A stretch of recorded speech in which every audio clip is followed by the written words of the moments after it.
Welcome back to FastFreddyRC, and today we're going to start the build process of the Tamiya BBX. Now, I have to tell you, I am definitely super excited about getting started on this build, because when this kit came out, I was blown away by the look of this. But when you started to find out more and more about it, it was such an upgrade to what we've seen so far with Tamiya. And the reason I have this sitting here is here's our Tamiya Hornet, even wearing the shirt, one of the most iconic Tamiya cars ever. It is so much fun. The gearbox is almost bulletproof. And this kit, I mean, to a lot of us older folk that have been with Tamiya for a long time, this really is one of the most iconic cars from Tamiya. Now, in my case, the very first RC that I ever got was a Tyco turbo hopper. So I decided to turn this into the livery of a Tyco turbo hopper, including the spare tire. So I bought an extra rim and tire so that I could get as close to the Tyco turbo hopper as possible. And there is a build series on this, which is right here as well. But why is this here? Because when this came out and you see what they've done, it has that 80s style buggy look to it. But the components of this kit are so very different to what you will find in a Hornet, for example. They have gone with a much higher quality plastic. They've gone with much higher quality hardware. They've got the ball differential there. You can get a slipper clutch for it. There's lots of extra hop-ups for this, but this car is designed for performance and it's designed for durability. And it comes with a full set of ball bearings. Can you believe it? A Tamiya kit that comes with a full set. There's not many of them. So it's very cool that that full set of bearings is in there. Now, if you've been following my channel for a long time, I did do an unboxing of this right here a very long time ago. And after I did the unboxing and I started looking at everything that I was going to need to get for this kit, my enthusiasm waned. And I'll explain why.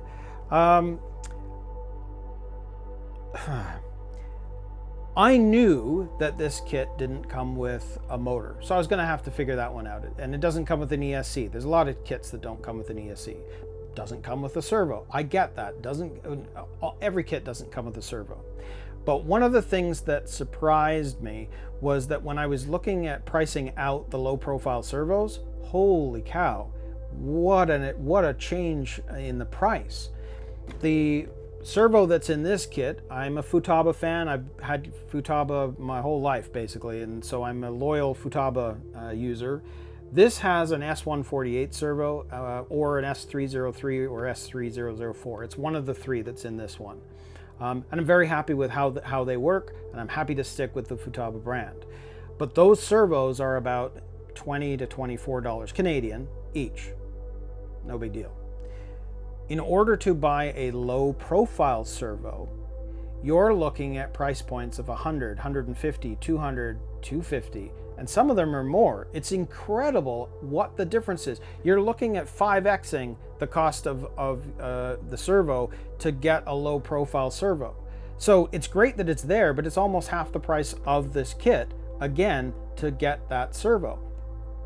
Now, I don't get it. I really don't. I understand low profile, everything's a bit more condensed. Maybe it's a smaller market in terms of these low profile servos, that they just jump the costs of these. I don't know, but it's a little frustrating to see.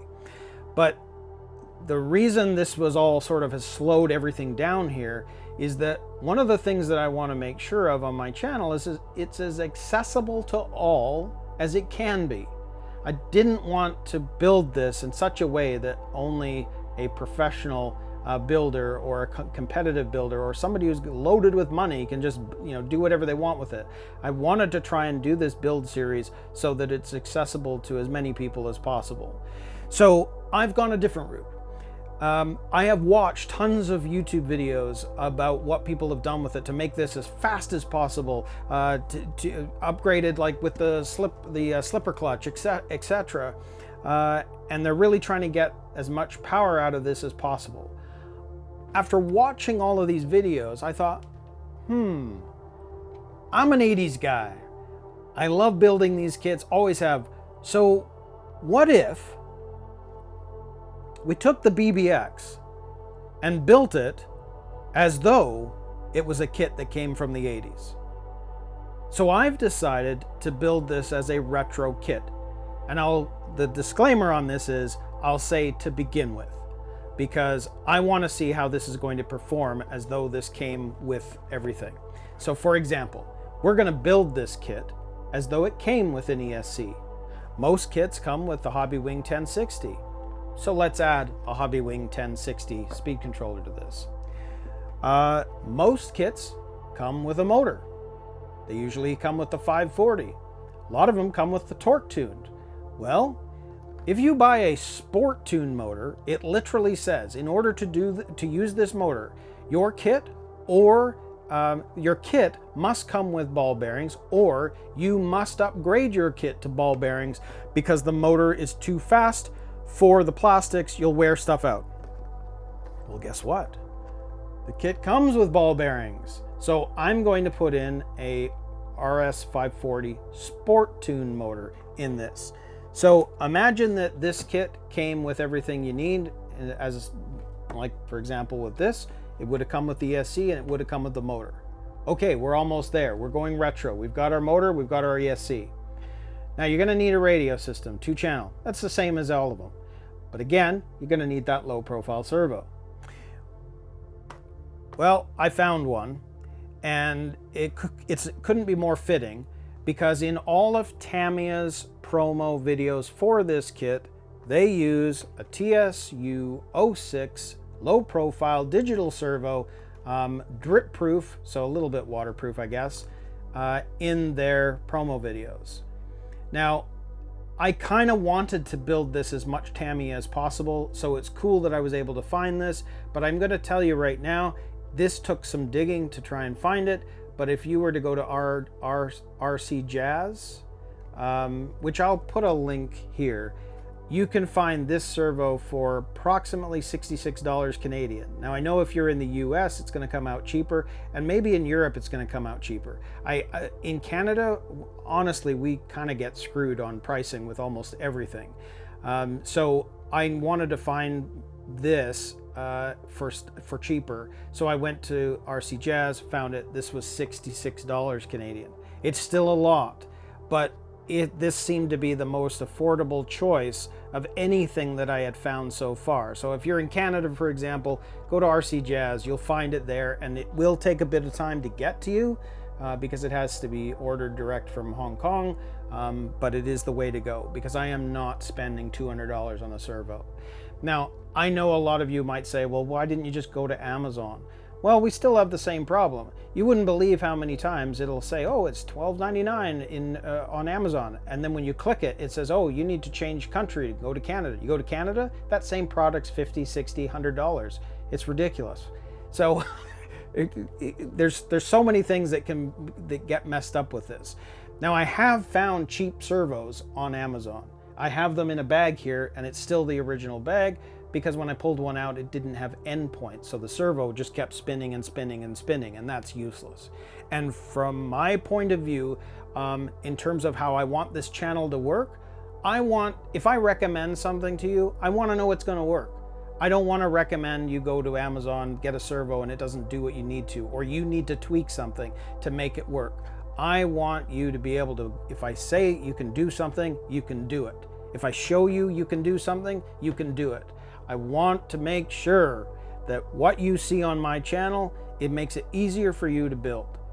So that's why I won't recommend those servos. Now, the last thing that I got for this car, and it's because of this, that tire on the back. You have to just have it on this. So I did order another tire.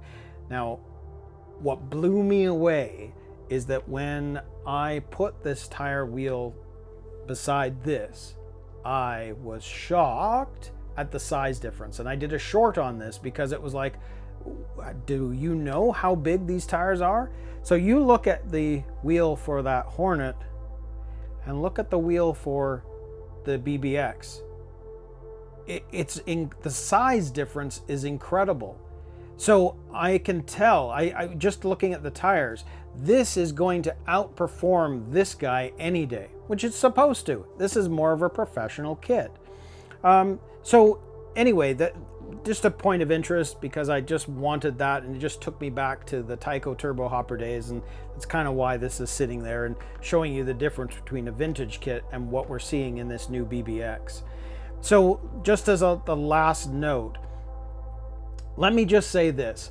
In all of my searching around and figuring out what was going to be required, seeing what other people are doing with their videos, if you are a parent of somebody who's 14 and older and they're interested in this kit, just know that this is not a beginner kit. You are going to probably need to help them build it, but also note that in terms of the price point of the kit, you have a lot of other extras that you're going to need to buy in order for this to work. You're going to need that 2-channel radio. You're going to need that low profile servo. You're going to need a motor. You're going to need the speed controller. And depending on what way you decide to go, you're going to need the LiPo battery and the LiPo charger, and et cetera, et cetera, et cetera. Because so far what I've seen is everybody wants to get the most power out of this thing so that it just drives like stink. And that's fine. But I've decided, in order to make this work for all, I'm going to build it in a retro way, and then I'll go from there. Now, I will say this. I'm not a fan of LiPo. I'm just not. I have seen too many mistakes. I've seen too many explosions. I've seen too many errors happen with LiPo batteries. I think unless you are experienced and understand what you need to do with a LiPo battery, it's not worth the risk. Even at our local track, we had one car blow up and the battery died as well, and basically the kit's useless. He's got to buy another car. And depending on your budget, etc., I want to make sure that you get years and years and years of use out of your kit. So I'm not going to recommend LiPo. I suggest you go back with the lithium ion or the NiCad batteries that these guys use. I'm not saying don't do it, but I am saying if you're getting this for the first time, you're somewhat experienced with it, just stick with something and is going to be safe, basically. If you're an advanced user, go ahead, go for those brushless systems, go for the LiPo. But again, I want to make sure that the video that I produce on here is safe for all, is going to work for all, and has the most accessible possibilities for you. I guess that's the way I'll say it. So no matter what your skill level is, the video series that I'm putting together for the BBX will be for you. But I would just say that if this is you're a brand new user, this is not a beginner kit. You're going to see why as you go along, and you probably should have started something with the Hornet. And honestly, this is a perfect beginner kit. Anyways, that's my ramble on about the different things, but normally when I do a start of a video build series, I just go right to the manual. That's how we're going to start it, and I move on. But because of all of the issues that I was finding with searching out for stuff for this kit, I just felt this deserved a little bit more time and a bit more explanation on my end as to why I've gone the way that I have. Now, with all that being said, I'm back to being super excited. I can't wait to show you this. I can't wait to build it with you, and hopefully you'll be building this along with me as well. So let's just get right to reviewing the manual, and let's see what we've got to work with. Okay, so here is the manual for the BBX, and I think we'll just get right into it. So you can see on the first page, they're talking about the items required, and you're definitely going to need a low profile servo, as we know. But what's interesting is the actual manual definitely is suggesting you go with a brushless ESC, etc. And the battery pack that they're showing is the one with the Dean's plug, so it's a more of a high capacity battery, and then of course the brushless motor. And of course we're going retro with this one, so I'm just going to be very curious to see how this is all going to work out. Now, we don't need to go through any of the others, but I thought that was an interesting point. Normally when I do these manual overviews, I start right with step 1. So here we go. Step 1, charging the battery pack. Step 2 is the ball differential. So we've got to build this, and there's quite a few steps with this. It's kind of interesting how this is all put together, lots of pieces. So we'll see how this goes. And of course here they're showing you how to tighten that ball differential. Interesting. Then in step 3, we're going to be working on the gears, quite a few of those. Step 4, we're going to be working on the gear case. And then in step 5, we're going to be attaching the spur gear. Very, very cool. Then in step 6, you can see that we're going to be attaching the motor. It's again showing a brushless system, but I can already tell that the way this is done, there shouldn't be any problem attaching that sport tune motor. So we'll see how that all goes. Very interesting. And then in step 7, we're going to be attaching the gear case and attaching that gear case to our main base of the chassis. Then in step 8, we're going to be working on the trailing arm linkage. Very, very cool. Step 9, we're going to be working on the rear bulkhead. And then in step 10, we're going to be attaching the rear bulkhead to the chassis as well. Very, very cool. Now in step 11, it's time to start checking the RC equipment. And again, we're going to be using the high torque servo saver with this. Very, very cool. And it goes through all that process, which I'll get into in much more detail as we go along. Then in step 12, we're going to be putting together the steering linkage. Very cool. We've got some anti-wear grease, it looks like, that we're going to be using for that. And in step 13, we're going to be attaching the steering servo. So we've got to place that into the chassis.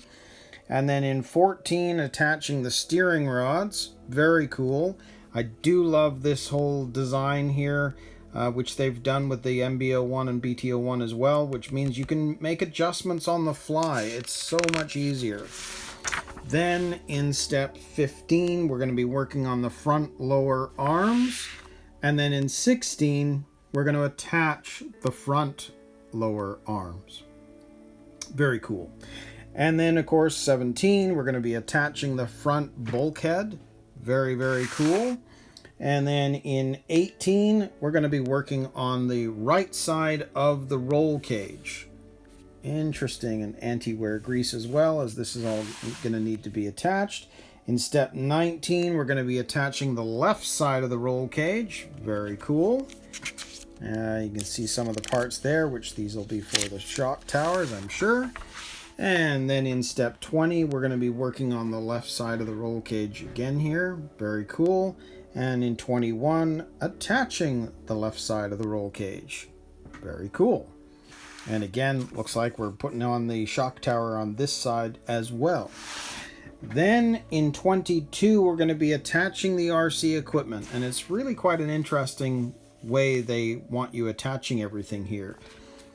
So it'll be interesting as we go along in terms of placement. I know that the space is limited, so this will be really interesting to put together. Then in step 23, we're going to be securing the battery cover. Very cool. Then in step 24, we're going to attach the driver figure. And I mean, that's got to go in much earlier than in most kits, just because it's all hidden and inside the roll cage. So we're going to have to paint this guy up, get him all set up and inside the chassis. And then in 25, we're going to be attaching the front upper arms. Very, very cool. And then in step 26, we're going to attach the front axles. Awesome. And you can see, well, that step's pretty long, so you can see how we're going to attach all of this.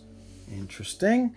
And then in 27, we're going to be working on the dampers. So these are the front dampers, how we're going to put those together.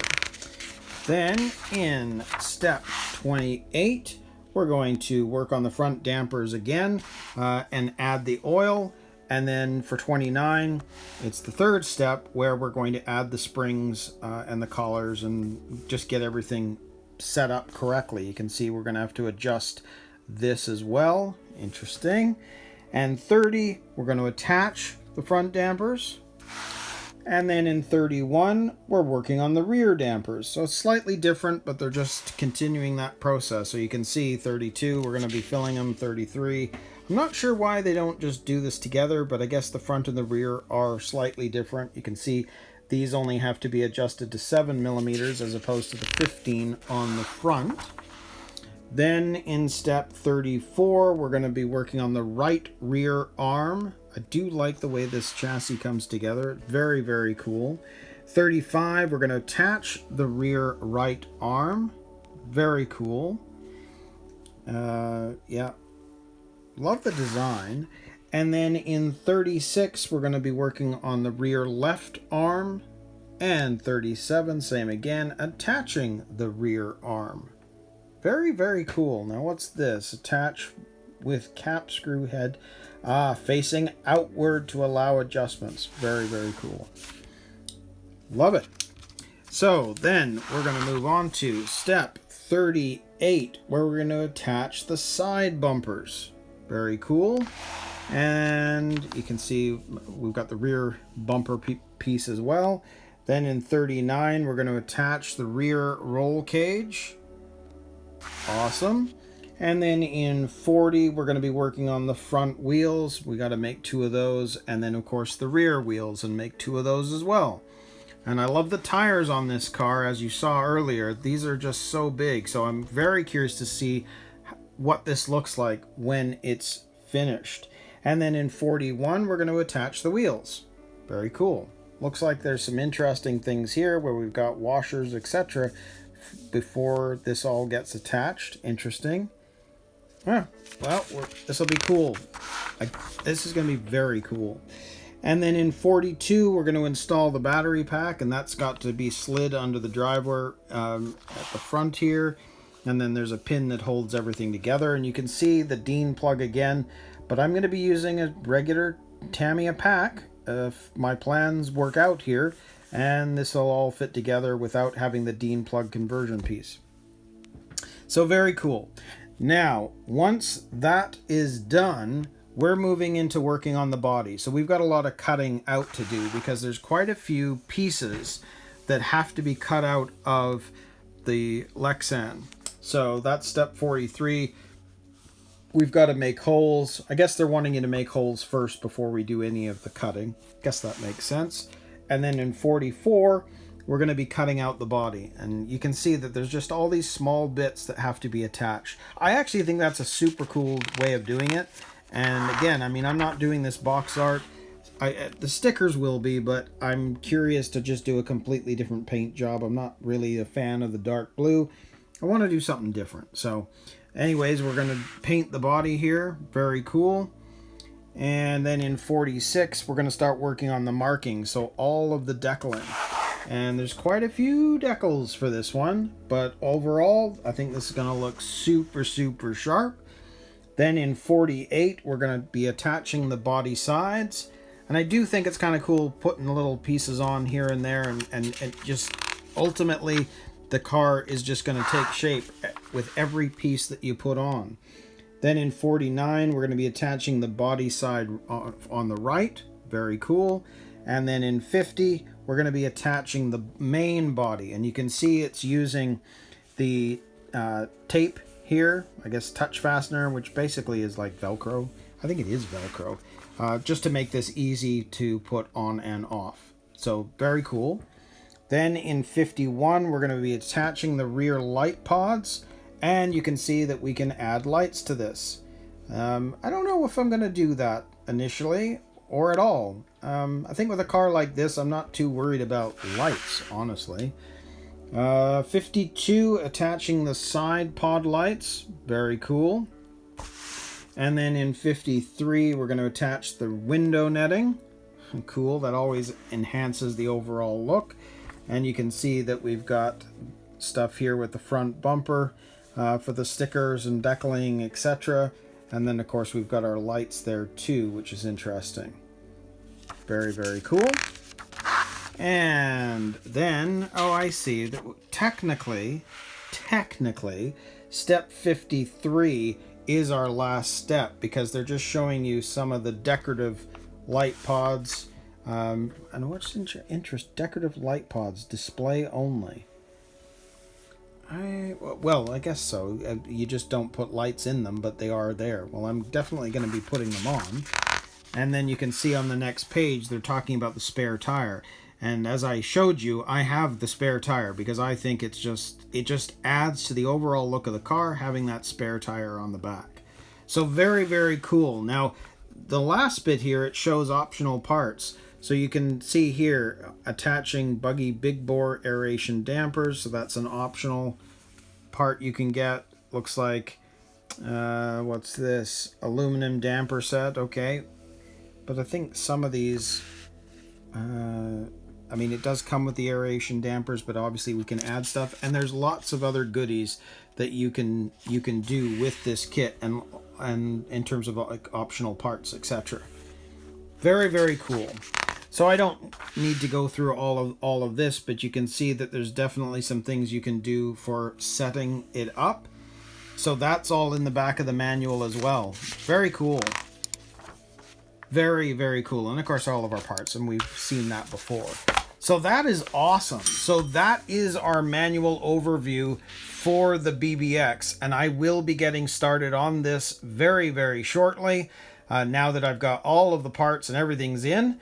So if you are looking at building a BBX or would like to follow along, please like, subscribe, share, and build this kit along with me. So until next time, we'll see you in another video.